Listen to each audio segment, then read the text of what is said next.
السلام عليكم ورحمة الله وبركاته. ازيك كل حبايبي، ازيك كل مشاهدين داخل مصر وخارج مصر.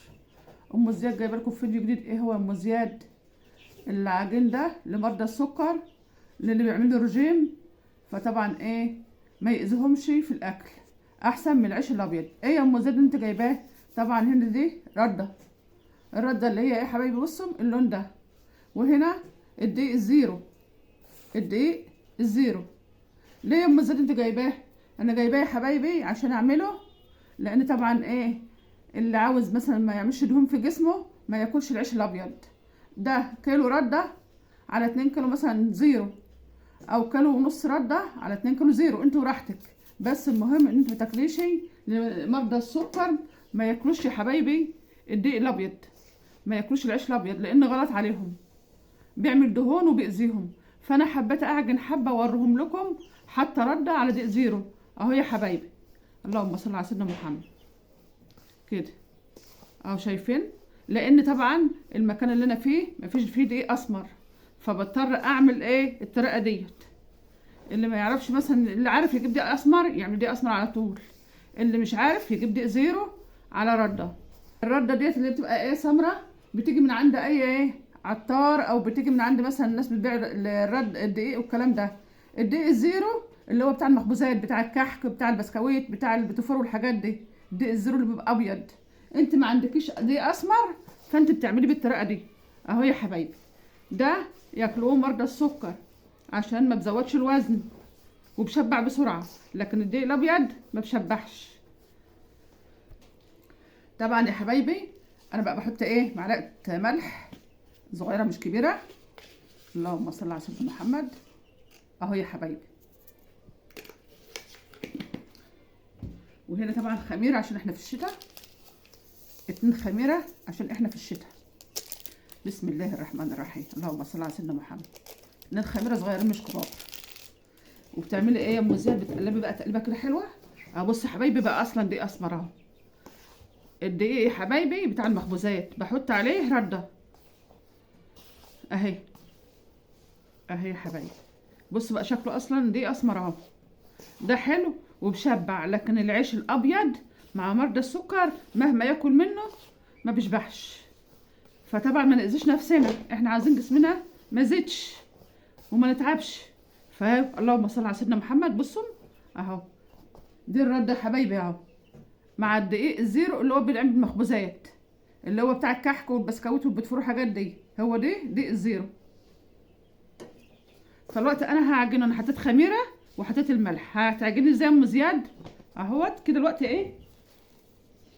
اللهم صل على سيدنا محمد. سهل جدا وفي البيت تعمليه. هعجنه وارجع لكم. الوقت يا حبايبي بعد ما عجنت العيش طلعت على السطح عشان بقى ان شاء الله اخبزه، وقلت اوريكم خير سطح هنا.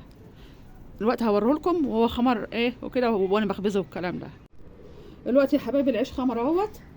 اللهم صل على سيدنا محمد. بص يا حبايبي ملا ازاي اهو، لازم يخمر يا حبايبي. فهتعملي ايه يا ام زياد؟ اللهم صل على النبي. هنا طبعا انا جايبه رده اهي، وبص شكله بقى دي اسمر اهو. هو دي رده على دي ابيض. فانا حبايبي اهو، بسم الله الرحمن الرحيم. اللهم صل على سيدنا محمد. اهو يا حبايبي.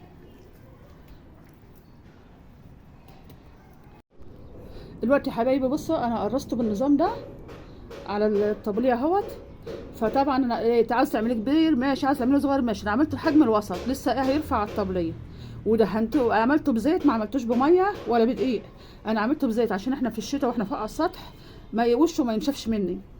فانا حبيت اعمله بزيت عشان ما ينشفش مني في الوش، ويخمر يبقى حلو معايا، ميبقاش مقشف وشه وكده، يعني ميبقاش وشه ناشف. فبالطريقه دي حلوه ازاي، وبقى هوريكم ان شاء الله وانا بخبزه. دلوقتي يا حبايبي انا بخبز اهوت، واجيب لكم بصوا اهو. اهو يا حبايبي. اللهم صل على سيدنا محمد.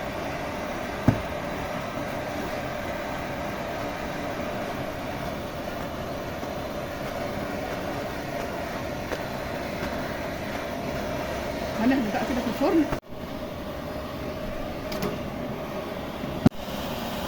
اهو يا حبايبي كده. بصوا من العيش، اللهم صل على سيدنا محمد. ادي القعر اهو، وادي الوش اهو. بدايه الفرن لسه حبايبي اهو. وخفيف جدا. ده العيش البراد ده لمرضى السكر واللي بتوع الرجيم. جميل جميل فوق ما تتخيلوا، وسهل عمايله جدا. وممكن لو انت مش عارفه تعملي زي ما انا بعمل كده، هات يا زياد هنا اهو. لو انت مش عارفه تلقطي كده يعني تعملي كده اهو يا حبايبي كده. في ناس ما تعرفش تعمل كده ولا تعرف تريحي كده، ممكن تبططه، تروح حاطه بس شويه دقيق او تنشفه وتبططه مثلا كده وتحدف على طول. بص يا حبايبي الجمال، العيش الجميل ده حاجه بصراحه جميله جدا واوفر في البيت لو انت عملتها في حاجه نظيفه.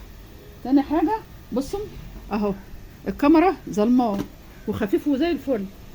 فانا طبعا ايه حبيت اعمل الفيديو ده معاكم عشان حبايبي اللي يحبوا يعملوا مثلا على رخامه المطبخ ولا حاجه، ممكن تنشفي العجينه يا حبيبتي، وبعد كده تروحي بقى ايه عاملاه على المطرحه او عاملاه في فرن الفرن الكهرباء.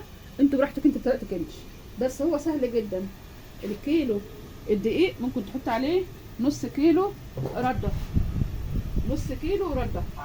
ده للي هم بيعملوا رجيم، الناس اللي بتعمل رجيم. انا عاملاه عشان ايه احنا بعيد عنكم عندنا السكر، فانا عشان كده انا عاملاه كده ومش عايزين نتخن، فانا بعمله بالطريقه دي اوفر. فانا حبيت اشارككم معايا واوريه لكم من خير سطحنا. اللي شفنا اول مره يا حبايبي يعمل ايه الاشتراك، يفعل يدوس على الاشتراك يفعل الجرس. وطبعا حبايبي يعملوا لايكات عشان يرفعوا القناه. اوعوا تنسوا اللايكات يا حبايبي. ربنا يبارك لكم ويجعله في ميزان حسناتكم. واقول لكم السلام عليكم ورحمه الله وبركاته، وربنا يديكم اللي نفسكم فيه.